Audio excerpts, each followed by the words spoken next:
കുട്ടനാട്ടിലും കാട്ടുപന്നിയുടെ ശല്യം. കിടങ്ങറ പ്രദേശത്താണ് കഴിഞ്ഞ കുറച്ച് ദിവസങ്ങളിലായി രാത്രികാലങ്ങളിൽ പന്നിയുടെ ശല്യമുണ്ടാവുന്നത്. കഴിഞ്ഞ കുറച്ച് ദിവസങ്ങളായി കിടങ്ങറ ജംഗ്ഷനും KC പാലത്തിനുമിടയിലുള്ള ഭാഗത്തും സമീപ പ്രദേശങ്ങളിലുമാണ് കാട്ടുപന്നിയുടെ ശല്യമുണ്ടാവുന്നത്. തെങ്ങിൻ തൈകൾ, വാഴ, ചേന, മരച്ചീനി തുടങ്ങി കരകൃഷിയാണ് നശിപ്പിക്കുന്നതിലേറെയും.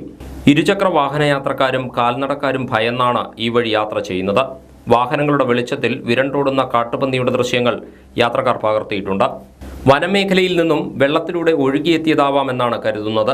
മുമ്പ് KC പാലത്തിന് സമീപം പന്നിയുടെ ജഡം അടിഞ്ഞിട്ടുണ്ടെന്ന് പ്രദേശവാസികൾ പറയുന്നു. വെളിയനാട് ഗ്രാമപഞ്ചായത്ത് 7-9 വാർഡുകളിലാണ് കാട്ടുപന്നിയുടെ ഉപദ്രവം കൂടുതലായി ഉണ്ടാവുന്നത്.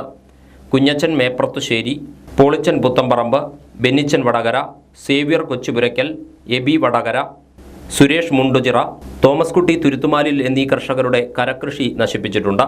പ്രദേശത്തെ നെൽകൃഷിയും നശിപ്പിക്കാൻ സാധ്യതയുള്ളതിനാൽ വിഷയത്തിൽ പഞ്ചായത്ത് അടിയന്തര നടപടി സ്വീകരിക്കണമെന്ന് കർഷക കോൺഗ്രസ് കുട്ടനാട് നിയോജക മണ്ഡലം പ്രസിഡന്റ് G. സൂരജ് ആവശ്യപ്പെട്ടു.